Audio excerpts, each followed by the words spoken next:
L'histoire est remplie d'inventions qui ont changé le monde. Le téléphone, l'avion, l'Internet. Mais que se passerait-il si certaines des inventions les plus révolutionnaires de l'histoire de l'humanité n'étaient jamais parvenues au monde? Pas parce qu'elles ont échoué, pas parce qu'elles étaient impossibles, mais parce qu'elles ont disparu. Dispersées sur différentes décennies, dans différents pays, et construites par des inventeurs au parcours très divers, il existe des histoires de machines qui semblaient réaliser l'impossible. Des moteurs qui fonctionnaient sans carburant. Des voitures qui avançaient sans essence. Technologies qui auraient pu éliminer la pollution, transformer la médecine ou rendre l'énergie presque gratuite.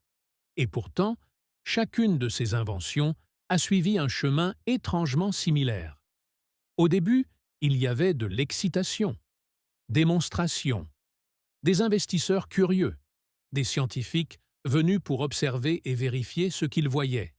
Pendant un bref instant, on aurait dit que le futur était arrivé en avance. Puis, quelque chose s'est passé.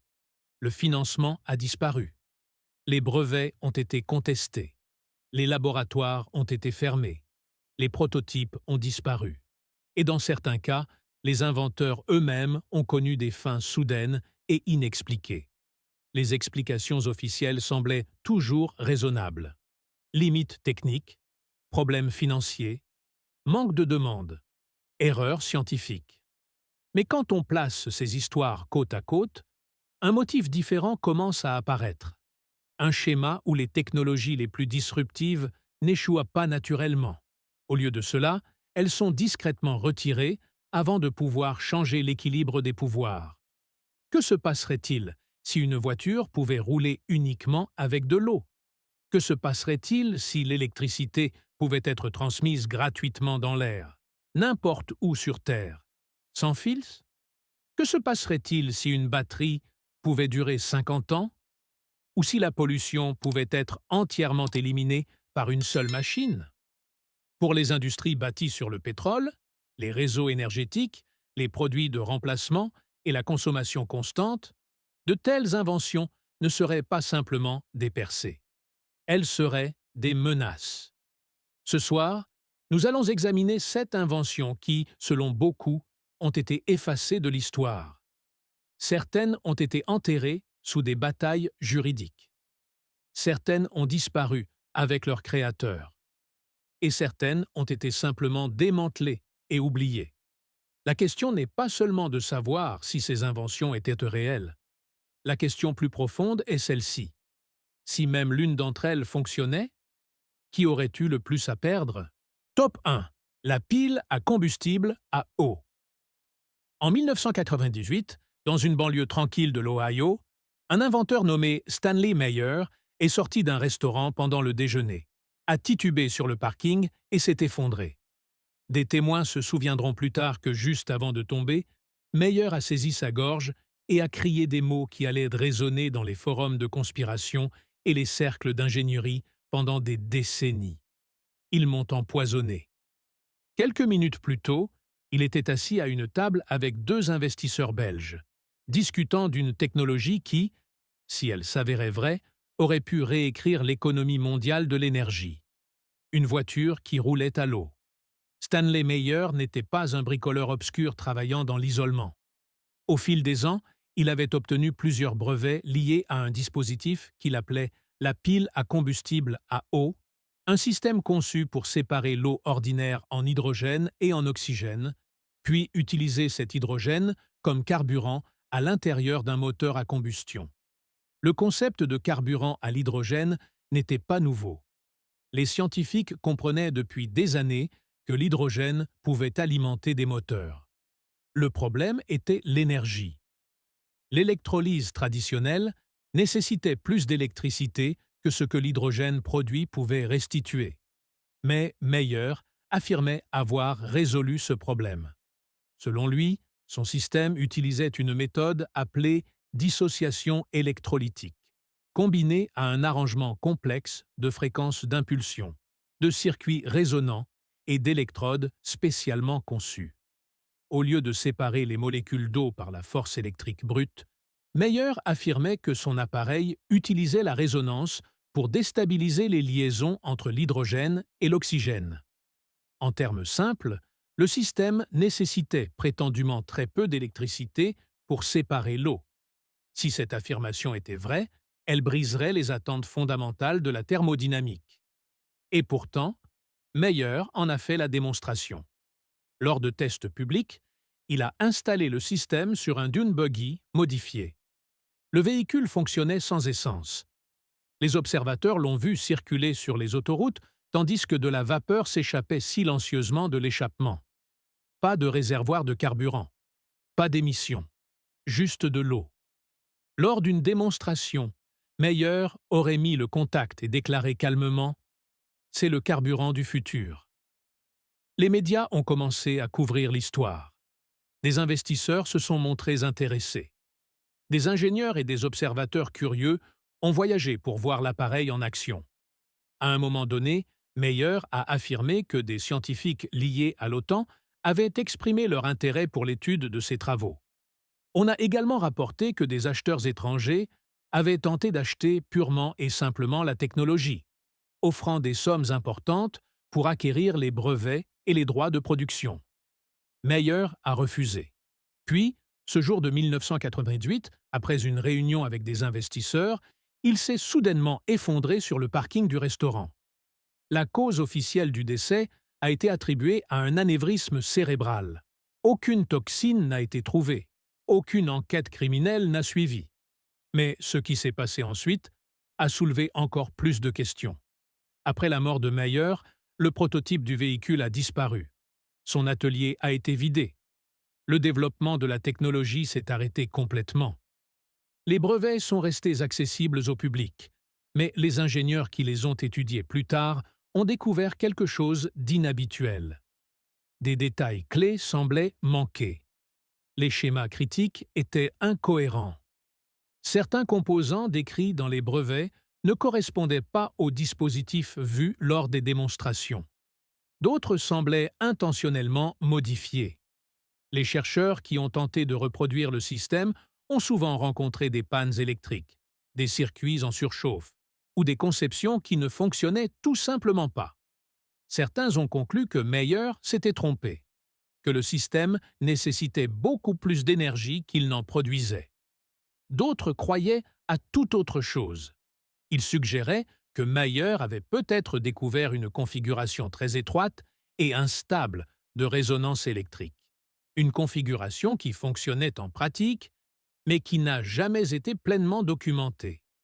Aujourd'hui, des décennies plus tard, la pile à combustible à eau originale n'a jamais été retrouvée. Sa conception exacte reste incertaine. Et la question persiste toujours. Si Stanley Meyer avait véritablement découvert un moyen d'alimenter des moteurs avec rien d'autre que de l'eau, le monde aurait-il permis à cette technologie de survivre? Ou était-elle simplement trop dangereuse pour exister? Top 2. EV1. En 1996, sous une sécurité renforcée et un sentiment d'optimisme inhabituel, General Motors a introduit un véhicule que beaucoup croyaient représenter l'avenir du transport. Il s'appelait l'EV1, à une époque où les moteurs à essence dominaient toutes les routes de la planète. Le V1 était quelque chose de radicalement différent. C'était la première voiture électrique moderne de série au monde, conçue non pas comme une expérience ou un prototype, mais comme un véritable véhicule de consommation. Elle était élégante, silencieuse et ne ressemblait à rien de ce que la plupart des conducteurs avaient connu jusqu'alors. Lorsque les gens ont conduit le V1 pour la première fois, beaucoup ont décrit la sensation comme étant presque surréelle. Il n'y avait pas de vibration de moteur, pas de rugissement lors de l'accélération. La voiture avançait simplement en douceur, glissant le long de la route avec une sorte de précision silencieuse qui semblait en avance de plusieurs décennies sur son temps. Le véhicule fonctionnait entièrement à l'électricité. Pas d'essence, pas d'échappement, pas d'émissions. Avec une autonomie d'environ 160 km sur une seule charge, le V1 a prouvé que les véhicules électriques n'étaient pas seulement des machines théoriques pour un futur lointain, Ils pouvaient fonctionner dans la vie quotidienne. General Motors a investi massivement dans le programme. Des bornes de recharge ont été installées dans certaines parties de la Californie et de l'Arizona. Des campagnes marketing ont présenté l'EV1 comme le début d'une nouvelle ère dans le transport. Et les gens l'ont adoré. Les conducteurs qui louèrent la voiture lui sont devenus farouchement fidèles. Beaucoup disaient ne plus jamais vouloir retourner au véhicule à essence. Des listes d'attente ont commencé à se former pour de nouveaux contrats de location. Mais l'EV1 avait une règle inhabituelle. Les clients n'étaient jamais autorisés à l'acheter. Chaque véhicule était proposé strictement via un contrat de location. Même ceux qui étaient prêts à payer le prix d'achat total n'en avaient pas l'option. Au début, peu de gens ont remis en question cette politique. Puis, quelque chose a changé. À la fin des années 1990, des rumeurs ont commencé à circuler, selon lesquelles General Motors avait discrètement perdu son enthousiasme pour le projet EV1. Des discussions internes auraient soulevé des inquiétudes quant à l'impact à long terme des véhicules électriques sur l'industrie automobile. Les voitures électriques nécessitaient beaucoup moins de pièces mobiles que les véhicules à essence. Elles n'avaient pas besoin de vidange d'huile, moins de réparations mécaniques et nettement moins de composants de rechange. Pour une industrie bâtie non seulement sur la vente de voitures, mais aussi sur leur entretien pendant des années, ce changement représentait une perturbation sérieuse. En 2002, General Motors a pris une décision qui a choqué la communauté EV1. L'entreprise a commencé à rappeler chaque EV1 qui avait été loué. Les conducteurs ont été priés de restituer leur véhicule immédiatement. Certains ont refusé. Quelques-uns ont tenté d'acheter leur voiture purement et simplement, proposant de payer la pleine valeur marchande juste pour continuer à la conduire. D'autres ont organisé des manifestations, arguant que l'EV1 fonctionnait parfaitement et devait rester sur la route. General Motors a décliné chaque offre. Un par un, les véhicules ont été collectés et transportés vers un enclos clôturé dans le désert de l'Arizona. Là, la plupart d'entre eux ont été détruits. Des rangées d'EV1 ont été broyées et démantelées sous surveillance. Seul un petit nombre a survécu, principalement envoyés dans des musées ou des universités, mais même ceux-là ont été désactivés. Leurs transmissions électriques ont été retirées, garantissant qu'ils ne rouleraient plus jamais. Officiellement, General Motors a expliqué cette décision en invoquant plusieurs raisons. Limitation des batteries, coût de maintenance élevé et un prétendu manque de demande des consommateurs. Mais beaucoup de personnes qui avaient réellement conduit l'EV1 étaient en total désaccord. D'anciens ingénieurs et initiés ont plus tard révélé des documents internes suggérant que l'annulation du programme avait peut-être moins à voir avec la technologie qu'avec l'économie. Les véhicules électriques menaçaient l'infrastructure existante entourant les moteurs à essence, les compagnies pétrolières, les réseaux de réparation, les fournisseurs de pièces et les services d'entretien des concessionnaires. L'EV1 n'a pas échoué parce qu'elle ne fonctionnait pas. Elle a disparu parce que le système construit autour de l'essence avait beaucoup trop à perdre. Des années plus tard, le cinéaste Chris Payne sortira un documentaire posant une question qui résonne encore aujourd'hui. Qui a tué la voiture électrique? Et ce qui est peut-être encore plus troublant, c'est de réaliser que bien avant que les véhicules électriques modernes ne fassent la une des journaux, avant que des entreprises comme Tesla ne commencent à remodeler le marché, le futur était déjà arrivé une fois. Et puis, on l'a retiré de la route. Top 3, la tour de Tesla. En 1901, sur une étendue de terre battue par les vents à Shoreham, New York, la construction a commencé sur l'une des structures les plus étranges jamais tentées dans l'histoire de la science. Ce n'était pas une usine, ce n'était pas une tour radio. Et elle n'a pas été construite pour la guerre. La structure s'élevant au-dessus du paysage était le début d'un projet dont son créateur pensait qu'il pourrait électrifier la planète entière. L'homme derrière ce projet était Nikola Tesla. Au tournant du XXe siècle, Tesla était déjà célèbre. Il avait aidé à pionnier le courant alternatif, construit des systèmes électriques révolutionnaires et démontré la transmission d'énergie sans fil à petite échelle. Mais le projet qu'il envisageait désormais était bien plus ambitieux que tout ce qu'il avait tenté auparavant.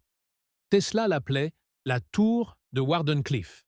Son objectif était simple dans son concept, mais époustouflant dans son échelle.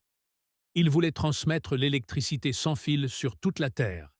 Pas de lignes électriques, pas de câbles, pas de réseau centralisé.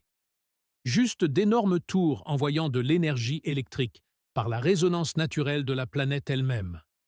Tesla pensait que la Terre pouvait fonctionner comme un conducteur électrique géant.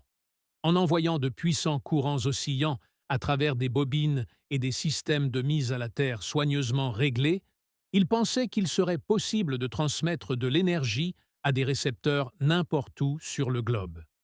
Une personne en Europe, en Afrique ou en Asie pourrait théoriquement recevoir de l'électricité de la tour simplement en utilisant un appareil compatible. Dans la vision de Tesla, l'énergie deviendrait universellement accessible. L'électricité pourrait être livrée à des villages reculés, des navires en mer et des villes à travers les continents sans avoir besoin de câbles ou d'infrastructures massives. Pour commencer la construction du projet, Tesla a obtenu un financement de l'un des financiers les plus puissants d'Amérique, J.P. Morgan. Morgan a d'abord cru que Tesla développait un nouveau type de système de communication sans fil, quelque chose qui pourrait rivaliser avec les technologies radio émergentes de l'époque. Mais alors que la construction continuait, Tesla a révélé le véritable but de la tour. Elle ne ferait pas qu'envoyer des signaux. Elle transmettrait de l'énergie électrique gratuite. Cette révélation a tout changé. Selon les récits de l'époque, Morgan a posé une seule question lorsqu'il a réalisé ce que Tesla avait l'intention de faire. Où mettons-nous le compteur? C'était une question pratique, mais elle exposait un problème fondamental. Si l'électricité pouvait être transmise librement dans l'air, il n'y aurait aucun moyen d'en mesurer la consommation, aucun moyen de facturer les clients, aucun moyen de contrôler la distribution. En d'autres termes, le système de Tesla menaçait tout le modèle économique de l'industrie énergétique émergente. Peu après cette conversation, Morgan a retiré son soutien financier. Sans financement, la construction a ralenti. En 1905, les travaux sur la tour de Wardenclyffe s'étaient effectivement arrêtés. La structure massive en bois est restée debout pendant des années, monument silencieux d'un rêve inachevé. Tesla a lutté pour trouver de nouveaux investisseurs, mais le projet était largement considéré comme trop risqué et trop non conventionnel. Finalement, les dettes se sont accumulées. En 1917, la tour a été démolie, prétendument vendue pour de la ferraille. Le laboratoire de Tesla a fermé et beaucoup de ces documents de cette période ont disparu par la suite ou ont été dispersés dans diverses archives.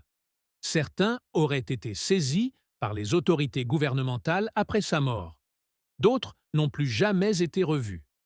Les ingénieurs modernes qui étudient les notes de Tesla trouvent souvent des fragments d'un système qui reste difficile à comprendre pleinement. Les diagrammes suggèrent une technologie très en avance sur son temps. Une technologie qui reposait non seulement sur des machines, mais aussi sur des fréquences électriques précises et la résonance planétaire. Si la tour aurait fonctionné exactement comme Tesla l'avait prévu, reste un sujet de débat. Mais une chose est claire. Si le projet Wardenclyffe avait réussi, le monde moderne pourrait être très différent. L'ère des lignes électriques, des réseaux électriques et des monopoles énergétiques n'aurait peut-être jamais vu le jour. L'électricité serait peut-être devenue quelque chose de proche de l'air, partout, invisible et gratuite. Au lieu de cela, la tour a disparu. Et avec elle s'est évanoui ce qui aurait pu être la première véritable tentative de l'humanité pour construire un monde alimenté par de l'énergie sans fil. Top 4. L'ampoule centenaire. Dans une petite caserne de pompiers à Livermore, en Californie, est suspendue une ampoule qui brille presque continuellement depuis l'année 1901. On l'appelle aujourd'hui l'ampoule centenaire. À première vue, elle semble ordinaire. Une simple ampoule de verre avec une lueur ambrée chaleureuse, suspendue calmement au plafond de la caserne. Mais plus on la regarde, plus l'histoire devient stupéfiante. Cette ampoule a survécu à plus d'un siècle. Elle est restée allumée à travers les guerres mondiales, les dépressions économiques, les révolutions technologiques, ainsi que l'ascension et la chute d'industries entières. Pendant plus de 120 ans, elle a continué à briller. L'ampoule a été fabriquée par la Shelby Electric Company à la fin du XIXe siècle. À l'époque, l'éclairage électrique était encore une technologie relativement nouvelle, et les fabricants expérimentaient différents matériaux et méthodes de construction. Contrairement aux ampoules modernes, l'ampoule centenaire a été construite à l'aide d'une enveloppe de verre soufflé à la bouche et d'un épais filament de carbone.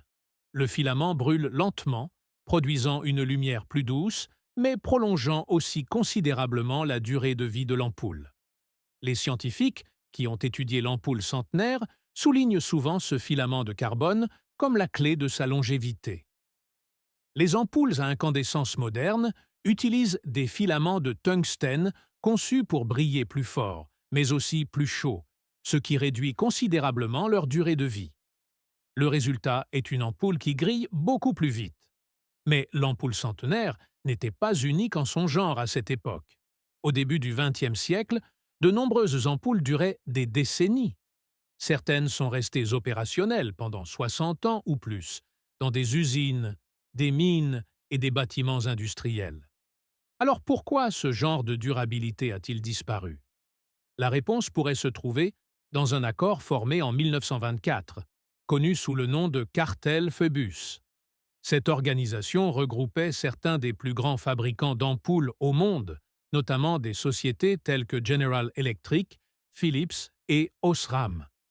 Au lieu de se faire concurrence pour produire l'ampoule la plus durable, ces entreprises sont parvenues à un accord inhabituel. Elles ont décidé de limiter la durée de vie des ampoules. Des documents découverts plus tard ont révélé que le cartel avait établi une norme stricte. Les ampoules ne devaient pas durer plus de 1000 heures. Les ingénieurs qui concevaient des ampoules durant plus longtemps étaient pénalisés. Les méthodes de production ont été modifiées, et la conception des filaments a été intentionnellement altérée pour réduire la durabilité. L'objectif était simple.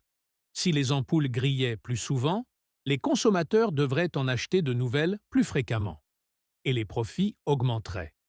Cette stratégie est devenue connue plus tard sous le nom d'obsolescence programmée, la conception délibérée de produits qui échouent plus tôt que nécessaire afin de soutenir des ventes continues. Avec le temps, les consommateurs ont oublié que les ampoules avaient un jour été capables de durer des décennies. Les usines se sont adaptées à la nouvelle norme. Les chaînes d'approvisionnement ont été construites autour d'elles. Des industries entières se sont formées autour du remplacement constant des biens électriques. Pendant ce temps, l'ampoule centenaire continuait de briller discrètement dans sa caserne de pompiers. Aujourd'hui, elle possède sa propre webcam en direct, regardée par des milliers de personnes à travers le monde qui s'émerveillent de son endurance. Mais son existence soulève une question profondément troublante. Si les ingénieurs savaient autrefois comment construire une ampoule capable de durer plus d'un siècle, quoi d'autre savions-nous construire autrefois? Et combien de ces conceptions ont été discrètement abandonnées, non pas parce qu'elles ont échoué, mais parce qu'elles fonctionnaient trop bien. Top 5.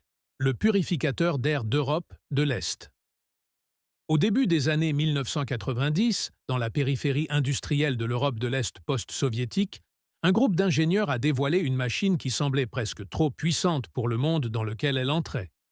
L'appareil était petit, à peu près de la taille d'un appareil ménager, en forme de boîte, silencieux et d'apparence banale.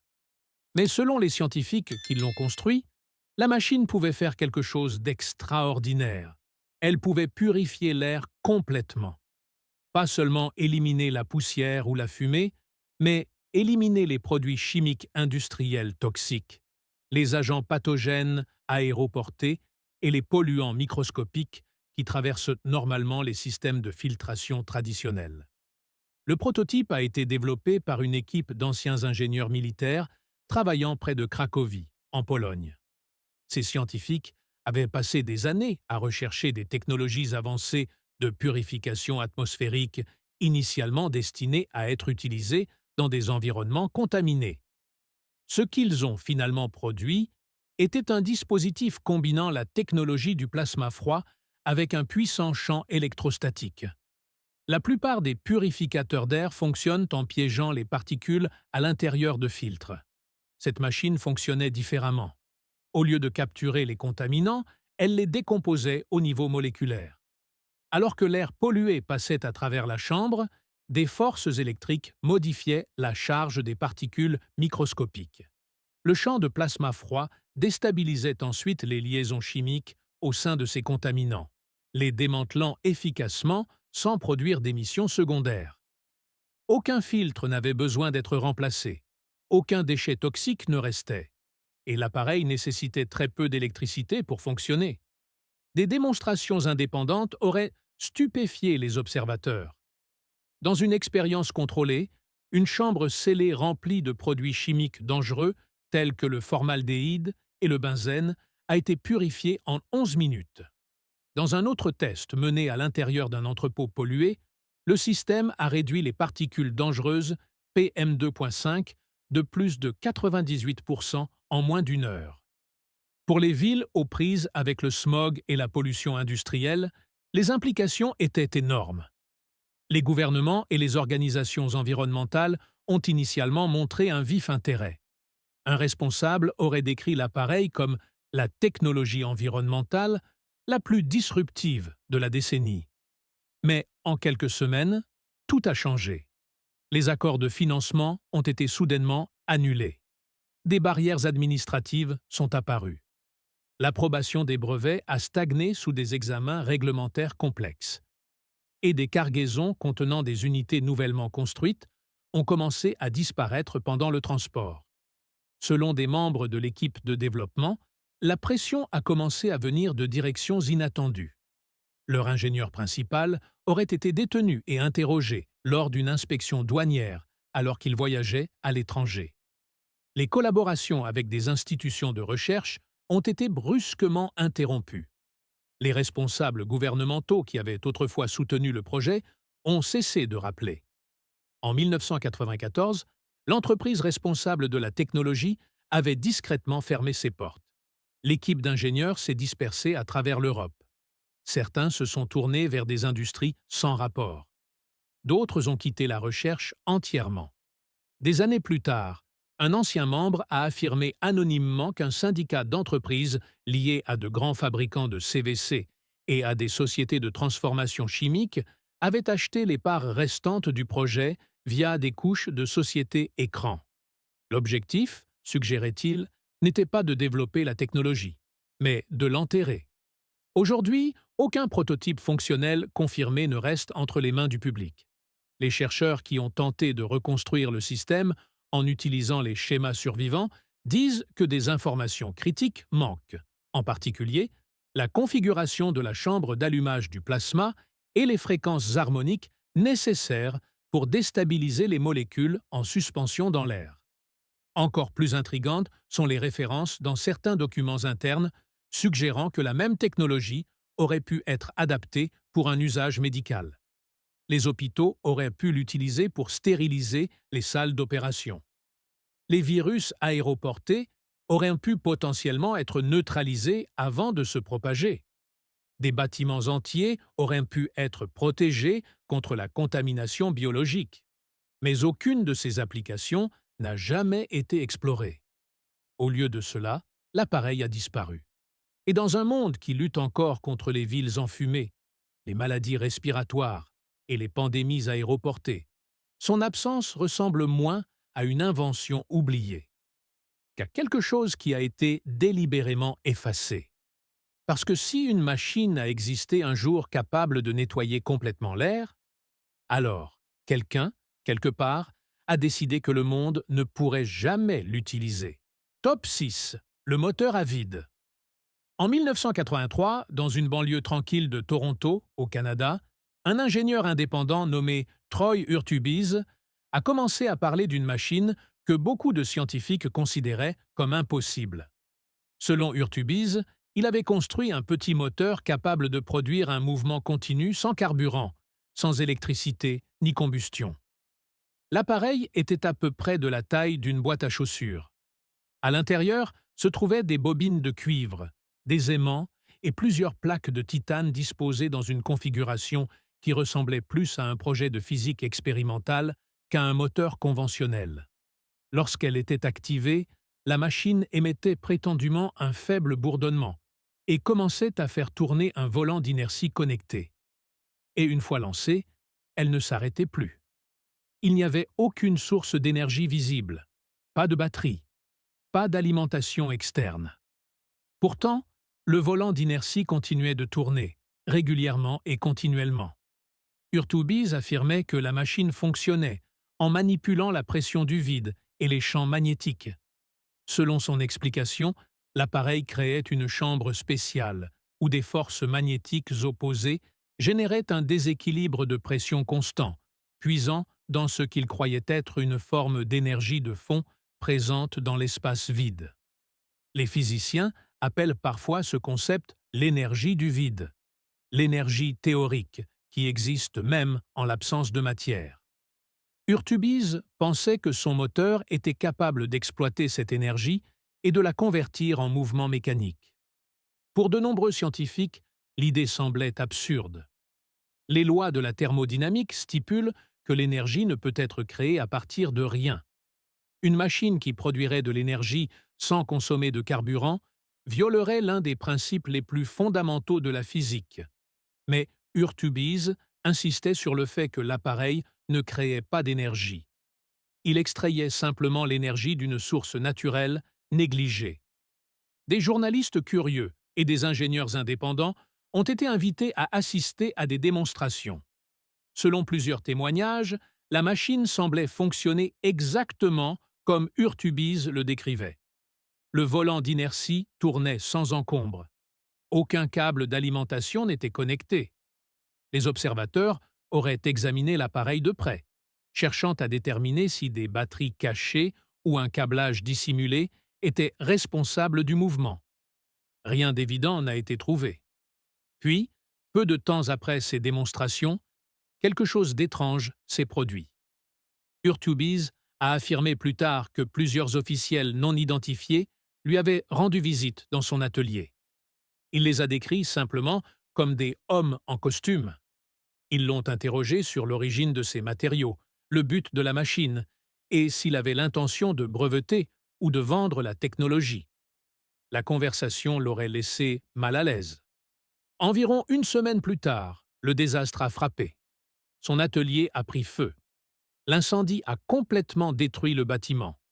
Les enquêteurs ont conclu à un incendie d'origine électrique, malgré le fait que l'atelier n'aurait eu aucune connexion active au réseau électrique à l'époque. Tout ce qui se trouvait à l'intérieur du bâtiment a été perdu.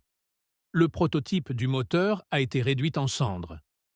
Urtubise a tenté de reconstruire l'appareil de mémoire, mais il a rapporté plus tard une série d'incidents troublants. Les livraisons d'équipements étaient retardées ou perdues. Ses outils étaient vandalisés. Des véhicules de surveillance sont apparus devant sa propriété. Progressivement, il s'est retiré de toute discussion publique sur le moteur. Dans les années qui ont suivi, Urtubise est revenu à l'invention, créant plusieurs projets inhabituels, notamment des systèmes de blindage expérimentaux et des dispositifs électromagnétiques.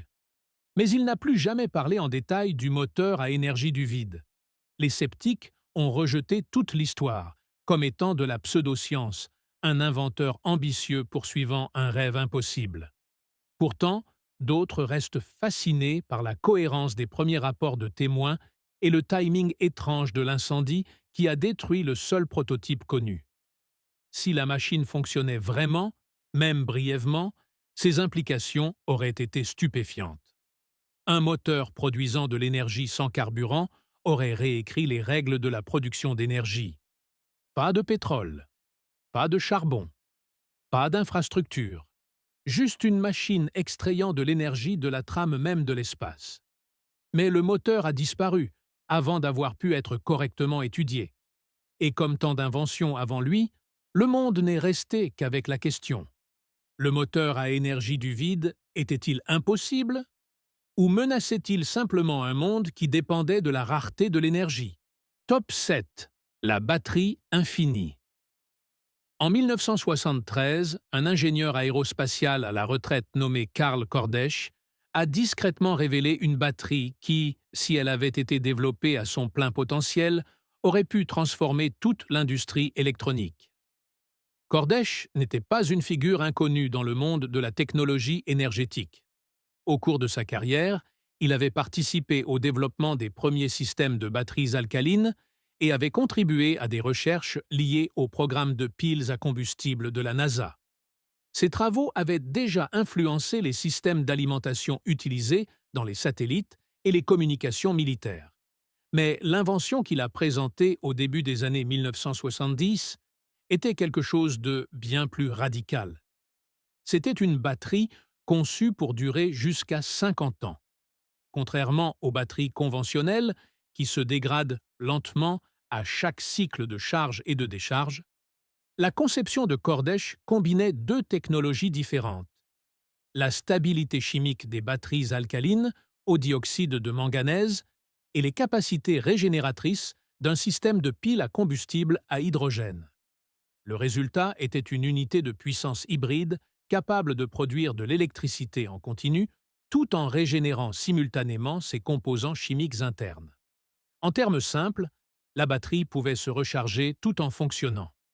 Une fois activé, le système utilisait des réactions d'hydrogène pour restaurer le potentiel énergétique de la cellule alcaline.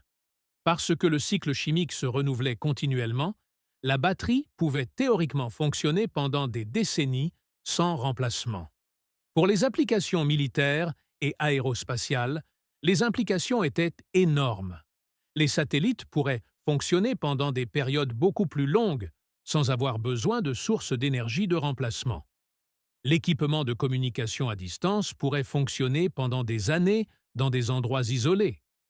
Même l'électronique grand public, si elle était adaptée à cette conception, pourrait fonctionner pendant des décennies sans nouvelle batterie. Et les matériaux utilisés étaient étonnamment ordinaires. Contrairement aux batteries lithium-ion modernes, qui dépendent de métaux rares et de processus de fabrication complexes, la conception de Kordesch reposait sur des composants chimiques relativement courants et sur un système simple en boucle fermée. La batterie était également extrêmement durable. Elle fonctionnait à des températures extrêmes. Elle générait une production électrique stable. Et parce qu'elle produisait de l'énergie même au repos, elle pouvait maintenir des systèmes à long terme, sans interruption. Lorsque Kordesch a présenté la technologie à des partenaires potentiels dans l'industrie et le gouvernement, les réactions initiales ont été polies, mais étrangement prudentes. Certains ingénieurs étaient impressionnés, d'autres étaient sceptiques. Mais la réponse la plus révélatrice serait venue d'un représentant d'un grand fabricant d'électronique qui a examiné la conception et a ensuite fait une observation brutale. Cette batterie durerait plus longtemps que n'importe quel produit que nous vendons. Pour les entreprises dont les modèles économiques dépendaient du remplacement régulier des produits, ce n'était pas une bonne nouvelle. Une batterie qui durerait un demi-siècle éliminerait une part massive du marché mondial des batteries. L'électronique portable, les véhicules et d'innombrables appareils grand public n'auraient plus besoin de cellules d'alimentation de remplacement constantes. Malgré ces promesses, le projet n'a pas réussi à obtenir un soutien industriel sérieux. Les accords de licence ne se sont jamais concrétisés. Les contrats de recherche gouvernementaux ont discrètement disparu. Kordesch a tenté d'obtenir des brevets pour le système régénératif complet, mais certaines parties de la conception ont stagné pendant le processus d'approbation en raison d'allégations selon lesquelles elle manquait de suffisance d'applicabilité commerciale. En d'autres termes, elle était trop durable pour s'adapter au marché. Près d'une décennie plus tard, en 1982, un investisseur privé a tenté de relancer le projet en créant une start-up dédiée à la production de la batterie longue durée. Le concept était simple: une source d'énergie qui pourrait durer toute une vie. En 6 mois, l'entreprise s'est effondrée. Aucune production à grande échelle n'a jamais commencé. Les prototypes restant stockés pour les tests ont été saisis plus tard lors d'un examen de conformité réglementaire et n'ont jamais été restitués. Au fil du temps, la conception de Kordech est tombée dans l'oubli. Pendant ce temps, la technologie des batteries modernes a suivi un chemin très différent. Les cellules lithium-ion sont devenues la source d'énergie dominante pour les téléphones, les ordinateurs portables, les véhicules électriques et les outils électriques. Mais ces batteries ont une durée de vie limitée, se dégradant progressivement après des centaines ou des milliers de cycles de charge. Finalement, elles doivent être remplacées. Et chaque année, des millions de batteries jetées contribuent à des montagnes croissantes de déchets électroniques. Pourtant, des décennies plus tôt, il y avait eu une conception qui promettait quelque chose d'entièrement différent. Une batterie qui pourrait fonctionner pendant 50 ans. Une batterie qui aurait pu alimenter des appareils pendant une génération entière sans jamais avoir besoin de remplacement. Si l'invention de Karl Kordech avait réussi, le cycle de charge, de remplacement et de mise au rebut constant des batteries n'aurait peut-être jamais existé. Mais la technologie n'a jamais atteint le marché. Et comme pour tant d'inventions avant elle, la question demeure. La batterie infinie a-t-elle échoué parce qu'elle était impraticable? Ou parce qu'un monde bâti sur le remplacement constant ne pouvait tout simplement pas se permettre de la laisser réussir? Top 8. Le moteur à aimant. À la fin des années 1970, un physicien américain nommé Howard Johnson a fait une affirmation si controversée que de nombreux scientifiques ont refusé même d'en discuter. Il disait avoir construit un moteur capable de fonctionner sans carburant, sans électricité et sans combustion. L'appareil reposait entièrement sur des aimants permanents. À première vue, l'idée semblait impossible. La physique enseigne que les aimants peuvent exercer des forces les uns sur les autres, mais ces forces s'équilibrent normalement. Une fois que le mouvement commence, la friction et la résistance finissent par tout ralentir. Mais Johnson pensait que quelque chose avait été négligé. Après des années d'expérimentation avec les champs magnétiques, il affirmait que les aimants pouvaient être disposés selon une géométrie précise qui créerait une chaîne continue de forces répulsives, poussant un rotor vers l'avant encore et encore sans nécessité d'énergie supplémentaire. En termes simples, le moteur continuerait de tourner une fois lancé. Pas de carburant, pas de fil. Juste les forces invisibles, stockées à l'intérieur des champs magnétiques. En 1980, Johnson a soumis son invention au Bureau des brevets des États-Unis. À la surprise de nombreux critiques, le brevet a été effectivement accordé. Il est devenu le brevet US 4151 Lille 431, moteur à aimant permanent. Pour les partisans des travaux de Johnson, c'était extraordinaire. Le Bureau des brevets des États-Unis n'approuve généralement pas les technologies qui violent les lois physiques établies. Les examinateurs exigent généralement des démonstrations de fonctionnement et des explications techniques avant d'approuver de telles demandes. Pourtant, la conception de Johnson est passée à travers le système. Son moteur utilisait un ensemble soigneusement disposé d'aimants incurvés le long d'un anneau extérieur fixe appelé stator, interagissant avec des aimants placés sur une roue intérieure rotative appelée rotor. Alors que les aimants passaient les uns devant les autres, ils généraient une séquence de forces de répulsion qui poussait le rotor vers l'avant dans un cycle continu. Johnson soutenait que le moteur ne créait pas d'énergie à partir de rien. Au lieu de cela, il libérait de l'énergie potentielle stockée dans les champs magnétiques eux-mêmes. Il a fait la démonstration de l'appareil en privé à plusieurs journalistes, ingénieurs et investisseurs. Selon ceux qui ont assisté aux démonstrations, le moteur semblait tourner continuellement une fois mis en mouvement. Mais la réaction de la communauté scientifique a été rapide et massivement sceptique. De nombreux physiciens insistaient sur le fait que le concept violait la deuxième loi de la thermodynamique qui stipule que les systèmes perdent naturellement de l'énergie avec le temps en raison de l'entropie. Les grandes revues scientifiques ont refusé de publier les recherches de Johnson. Les universités ont décliné de reproduire les expériences. Les chercheurs qui ont tenté de recréer la conception ont souvent rapporté des problèmes étranges. Certains affirmaient que leur prototype ne fonctionnait tout simplement pas. D'autres décrivaient un comportement imprévisible, des aimants perdant leur force de manière inattendue ou un mouvement devenant instable.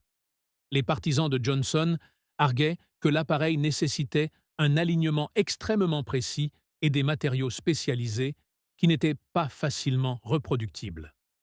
Mais alors que l'intérêt pour l'invention grandissait, Johnson aurait commencé à faire face à une pression croissante. Des contestations juridiques ont émergé sur la portée de son brevet. Des entreprises qui avaient initialement exprimé leur intérêt pour l'acquisition de la licence technologique se sont soudainement retirées des négociations. Un collaborateur a plus tard affirmé que des offres avaient été faites pour acheter le brevet purement et simplement dans le but de le retirer de la circulation. Johnson a refusé de vendre. Au cours des années suivantes, le financement du projet a lentement disparu. Sans soutien financier, le développement a stagné. À la fin des années 1980, Johnson s'était largement retiré de toute discussion publique sur le moteur. Dans l'un de ses derniers commentaires enregistrés sur le sujet, il aurait dit quelque chose qui capturait la frustration silencieuse de sa lutte. Il n'avait pas besoin de prouver que j'avais tort. Ils avaient juste besoin de tenir plus longtemps que moi. Howard Johnson est décédé en 2008. Son moteur magnétique n'a jamais été produit commercialement. Aujourd'hui, l'idée d'un moteur à aimant permanent reste controversée. Certains scientifiques le rejettent entièrement comme de la pseudoscience, tandis que d'autres continuent d'étudier la possibilité que les champs magnétiques puissent contenir des formes d'énergie utilisables pas encore totalement comprises. Mais un fait reste indéniable. Le brevet existe. Et pendant un bref moment de l'histoire, une machine a été démontrée qui semblait fonctionner grâce aux seules forces silencieuses enfermées à l'intérieur des aimants. Si Johnson avait véritablement découvert un moyen d'exploiter cette énergie, cela aurait pu débloquer l'une des sources de mouvement les plus puissantes et les plus négligées jamais connues. Top 9. Le convertisseur de déchets en carburant. En 2003, à l'intérieur d'un entrepôt quelconque de la périphérie de São Paulo, au Brésil, une petite équipe d'ingénieurs a dévoilé une machine qui, selon eux, pouvait résoudre deux des crises les plus persistantes au monde en même temps: les pénuries d'énergie et les montagnes de déchets. Leur invention n'était pas prestigieuse, elle n'avait pas l'air futuriste. L'appareil ressemblait à un grand conteneur industriel, à peu près de la taille d'une caisse d'expédition, relié à une série de tuyaux, de chambres de pression et d'unités de traitement catalytique. Mais ce qu'il était capable de faire était extraordinaire. La machine pouvait convertir les ordures ménagères ordinaires en carburant utilisable. Bouteilles en plastique, déchets alimentaires, vieilles chaussures, emballages, restes organiques. Presque toutes les formes de déchets pouvaient être introduites dans le système. Et ce qui sortait de l'autre côté était un carburant liquide clair, chimiquement similaire à l'essence. Les ingénieurs ont appelé leur projet « Projet Gaia ». Le cœur du système reposait sur un processus connu sous le nom de dépolymérisation thermique, amélioré par des catalyseurs exclusifs et des chambres de réaction à haute pression. Au lieu de simplement brûler les déchets comme un incinérateur, la machine décomposait les matériaux complexes au niveau moléculaire. Les longues chaînes de carbone présentes dans les plastiques et les matières organiques étaient séparées, puis réorganisées en hydrocarbures plus simples. En d'autres termes, le système inversait efficacement le processus qui avait initialement créé les combustibles fossiles. Les déchets entraient, le carburant sortait, et selon les ingénieurs derrière l'appareil, l'efficacité de la conversion dépassait 80%. Encore plus impressionnant, le processus ne produisait presque aucune émission toxique. Contrairement à l'incinération des déchets traditionnels, qui libèrent des gaz nocifs et des polluants dans l'atmosphère, le système Gaïa fonctionnait à l'intérieur de chambres scellées qui capturaient et réutilisaient la plupart des sous-produits. Les premières démonstrations ont attiré l'attention de groupes environnementaux, de politiciens locaux et de médias internationaux.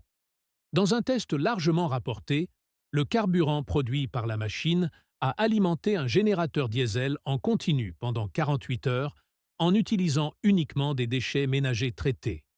Une autre démonstration a produit un carburant si propre qu'il dépassait les normes réglementaires brésiliennes pour l'essence commerciale. Pour les villes étouffées par les décharges, les implications étaient énormes. Les déchets pourraient devenir de l'énergie. Les décharges pourraient rétrécir de manière spectaculaire. Et les pays dépendants du pétrole importé pourraient soudainement avoir accès à une source de carburant domestique générée à partir de leurs propres déchets. Pendant un bref instant, il a semblé que la technologie allait se propager. Puis, tout s'est arrêté.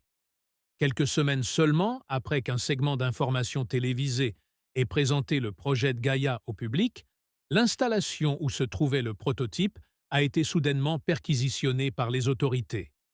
Les fonctionnaires ont cité des violations liées aux licences de traitement environnemental. Les machines ont été confisquées pour inspection. Les permis ont été suspendus. Aucune charge criminelle n'a été déposée. Mais le projet a été arrêté immédiatement. Les ingénieurs derrière Gaïa ont disparu de la vue du public. L'un d'eux se serait réinstallé en Uruguay. Un autre a réapparu plus tard, travaillant dans l'industrie du logiciel. Les demandes d'interview ont été déclinées. Les tentatives des journalistes pour localiser le prototype confisqué ont mené à un labyrinthe de réponses bureaucratiques et de documents lourdement caviardés. Des années plus tard, une demande d'accès à l'information soumise par un reporter d'investigation a mis au jour des communications internes entre des agences de régulation et des sociétés énergétiques privées. Une note avertissait de technologie de synthèse de carburant disruptive qui pourrait menacer les infrastructures de raffinage existantes. Un autre document suggérait des stratégies de confinement pour les technologies qui contournaient les systèmes traditionnels de production de pétrole. Officiellement, il n'y a jamais eu de confirmation que ces discussions étaient liées au projet Gaïa. Mais le timing a soulevé des questions troublantes. Aujourd'hui, la crise mondiale des déchets n'a fait que s'aggraver. Les décharges continuent de s'étendre. La pollution plastique se répand dans les océans. Les prix de l'énergie fluctuent sur les marchés internationaux. Et pourtant, très peu de gens se souviennent de la machine brésilienne qui promettait autrefois de transformer les déchets en carburant. Les sceptiques soutiennent que le passage à l'échelle de la technologie aurait pu révéler des problèmes cachés, des réactions instables, des risques d'émissions ou des barrières économiques rendant le déploiement à grande échelle impraticable. Mais sans accès au prototype original ou à la documentation technique complète, ces questions restent sans réponse. Parce que la machine a disparu avant que quiconque en dehors de cet entrepôt n'ait eu la chance de l'examiner véritablement. Et si un système a existé un jour capable de transformer les déchets du monde en énergie propre, alors quelqu'un, quelque part, a décidé que cette découverte ne quitterait jamais le bâtiment. Top 10. Le neuroscope. En 2009, au sein d'un modeste laboratoire de recherche biomédicale à Genève, en Suisse, une équipe d'ingénieurs a mis au point un dispositif qui semblait aller bien au-delà des limites de la médecine conventionnelle. Il était petit, assez compact pour tenir sur une table, à peu près de la taille d'une boîte à chaussures. Et selon les chercheurs derrière lui, cette machine pouvait détecter une maladie grave avant que les symptômes n'apparaissent. L'appareil s'appelait le neuroscope. Contrairement aux diagnostics médicaux traditionnels, il ne reposait pas sur des échantillons de sang, des rayons X, des biopsies ou des scanners IRM. Au lieu de cela, le neuroscope était conçu pour analyser le champ électromagnétique du corps, à la recherche d'irrégularités subtiles censées refléter des changements dans la santé cellulaire.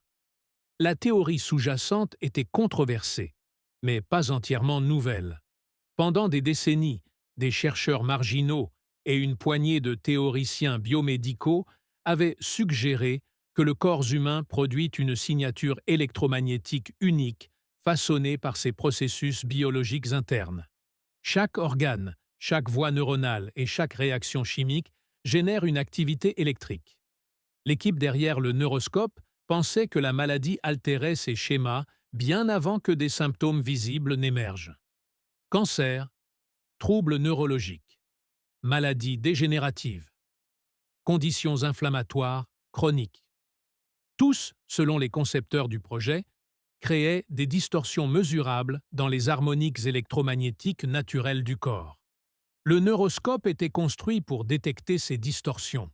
En utilisant des capteurs ultrasensibles, l'analyse par biofeedback et une forme primitive de reconnaissance de forme par apprentissage automatique, l'appareil comparait les lectures électromagnétiques d'une personne à une base de données croissante de marqueurs de maladie.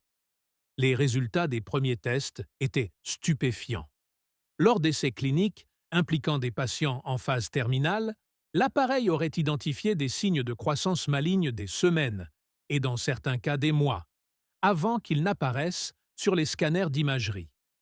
Il a également détecté un déclin neurologique précoce lié à la maladie de Parkinson et à Alzheimer, identifiant des changements subtils dans la résonance neuronale avant que des diagnostics formels n'aient été posés.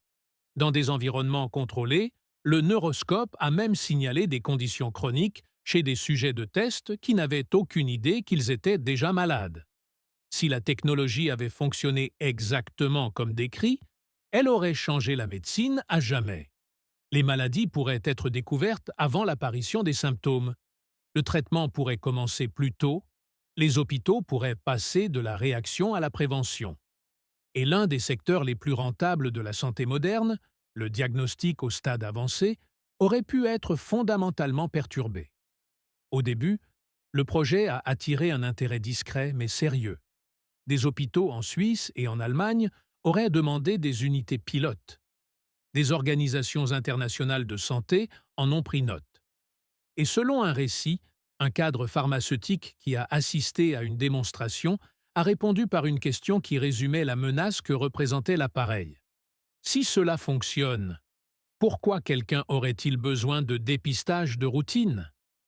Cette question, croient certains, a marqué le début de la fin. En quelques semaines, la licence de recherche de l'entreprise a été soudainement suspendue. Les autorités ont cité des irrégularités dans les données et des inquiétudes concernant la fiabilité médicale. Les serveurs du laboratoire ont été saisis. Les contrats de fabrication ont été annulés. Et l'ingénieur principal, un ressortissant roumain travaillant avec l'équipe, a été expulsé pour des violations d'alibi de visa. Publiquement, l'explication était simple. La technologie n'avait pas atteint les normes requises pour la précision médicale.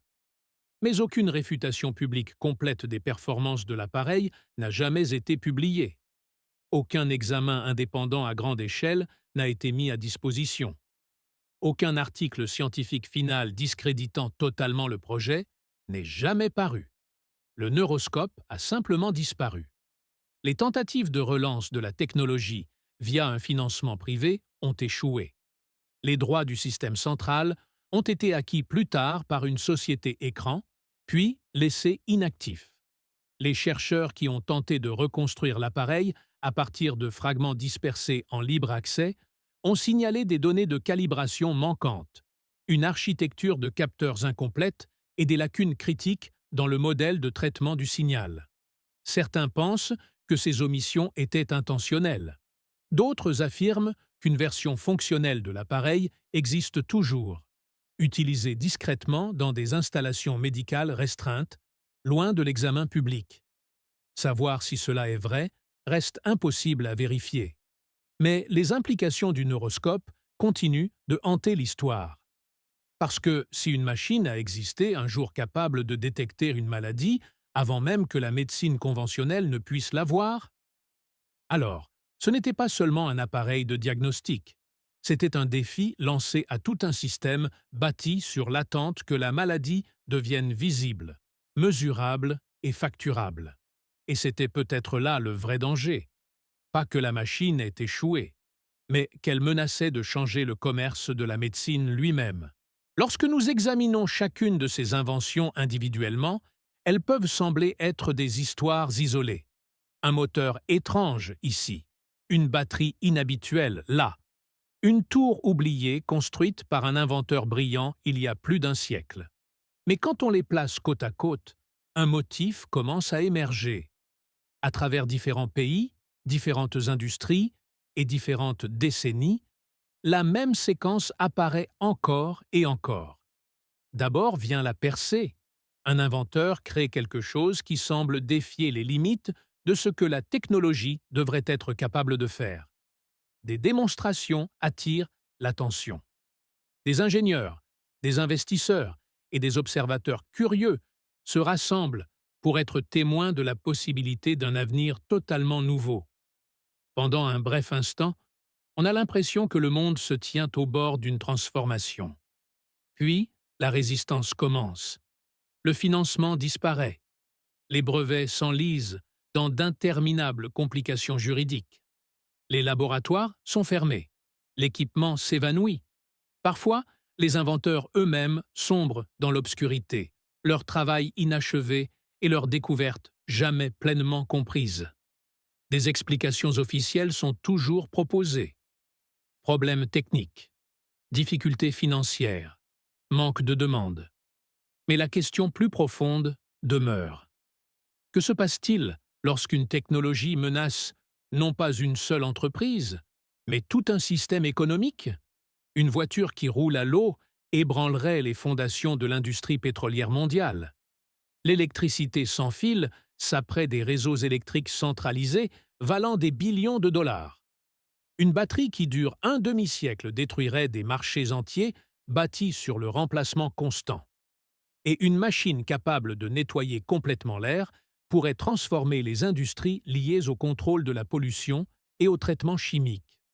Dans chaque cas, l'invention fait plus que résoudre un problème. Elle perturbe la structure même du pouvoir.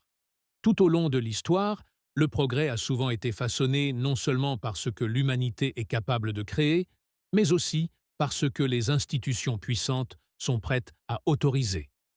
Les technologies qui s'insèrent dans les systèmes existants avancent. Celles qui les menacent disparaissent souvent. Les inventions que nous avons explorées ce soir ne représentent peut-être qu'un petit fragment d'une histoire bien plus vaste. Cachés derrière des brevets qui ont été discrètement enterrés, des prototypes qui ont été démantelés et des recherches qui n'ont jamais été autorisées à se poursuivre. Peut-être que certains de ces dispositifs n'ont jamais vraiment fonctionné. Peut-être que certains ont été mal compris ou exagérés. Mais si seulement l'un d'entre eux avait réussi, le monde dans lequel nous vivons aujourd'hui pourrait être totalement différent. L'énergie pourrait être abondante. La pollution pourrait être radicalement réduite. Les appareils pourraient durer des générations plutôt que des années. Et des industries entières n'auraient peut-être jamais vu le jour. La tragédie de ces histoires n'est pas que les inventeurs aient échoué. La tragédie est que certains d'entre eux pourraient avoir réussi. Et que ce succès ait été la raison même pour laquelle leurs inventions ont disparu. Parce que parfois, la découverte la plus dangereuse n'est pas celle qui brise les lois de la nature, c'est celle qui brise les règles du profit. Et si l'histoire nous a montré quelque chose, c'est que l'avenir n'est pas toujours décidé par la meilleure idée. Parfois, il est décidé par celui qui a le plus à perdre si cette idée devient réalité.